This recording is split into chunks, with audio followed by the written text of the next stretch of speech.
Today we're taking a closer look at the Levitate 5, a tempo shoe from Brooks that claims to offer their highest energy return yet.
Hello and welcome back to The Vegan Runner. If you're new to this channel, I often review shoes and a whole range of running gear, as well as making race videos and a whole bunch of running related content. So go ahead and hit that like and subscribe button.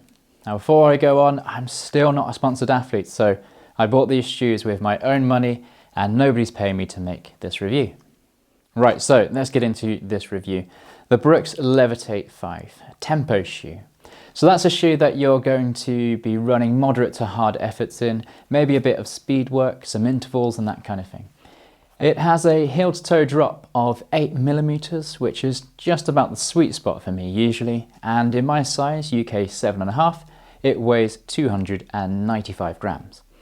The shoe I'm testing is a neutral shoe, but Brooks also offer a supported version of the same shoe as well. We have DNA, AMP midsole technology and a new engineered knitted upper.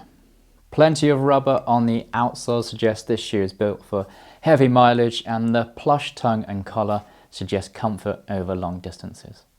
Now I've put the shoe through about 50 miles of running so far, including tempo efforts, slower zone 2 long runs and some quicker interval work and some all-out sprints. Now I think the most noticeable thing about these shoes as soon as you pull them from the box is just how heavy they feel.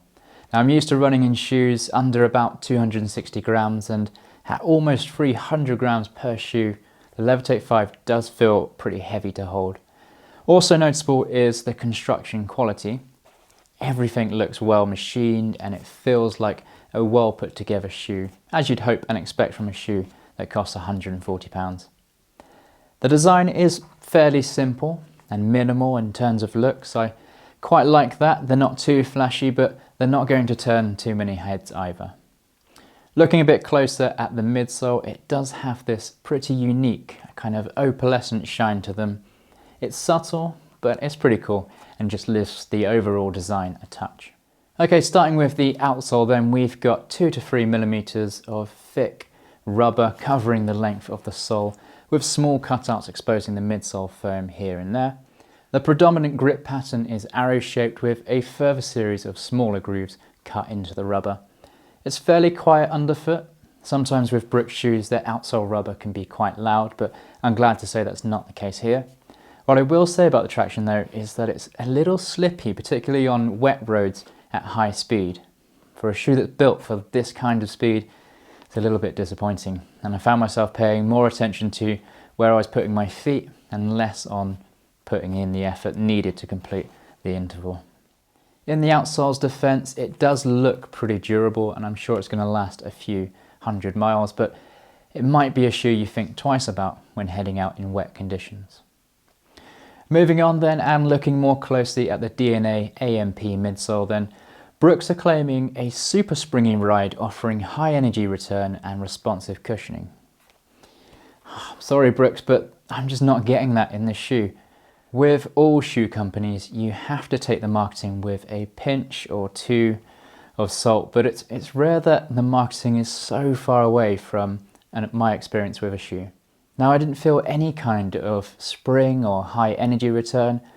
It's actually a really stiff shoe with quite a dull ride.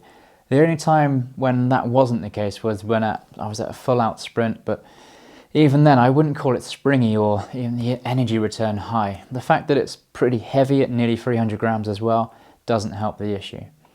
Now I'm used to running much lighter shoes, coming in around somewhere like the 240 gram mark, and certainly from a tempo shoe I'd be expecting it to be around that 200, 250 mark, or a bit lighter ideally.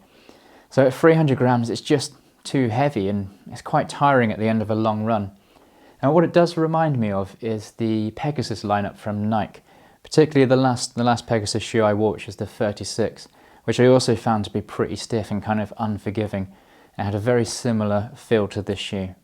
Fortunately, the upper is an improvement on the rest of the shoe. The flat laces offer a quick and comfortable lockdown, and they're easy enough to adjust. The tongue is plush and comfortable and sits securely in place.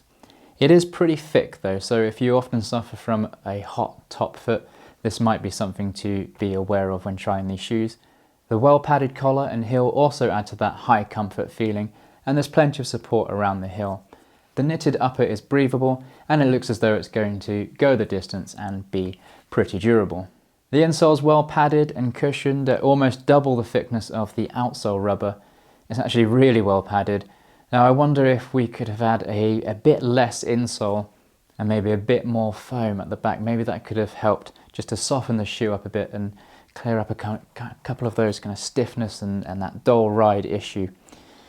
Very strange to have such a thick insole, but you know, to step into, they're quite comfortable. Now I think with this shoe, Brooks were trying to wind the clock back a little bit and inject maybe a touch of modern technology, but mostly going for a classic style of tempo training shoe. Unfortunately, it just doesn't deliver. Now, I want a tempo shoe to be springy, responsive, and give me confidence when pushing the pace. I don't want to be worried about a slippery road surface or feeling the weight of a heavy shoe or running in something that feels quite stiff and dull. And at 140 quid, it's pretty pricey. I think, you know, to be honest, 80, 90 pounds would probably be on the expensive side for this shoe.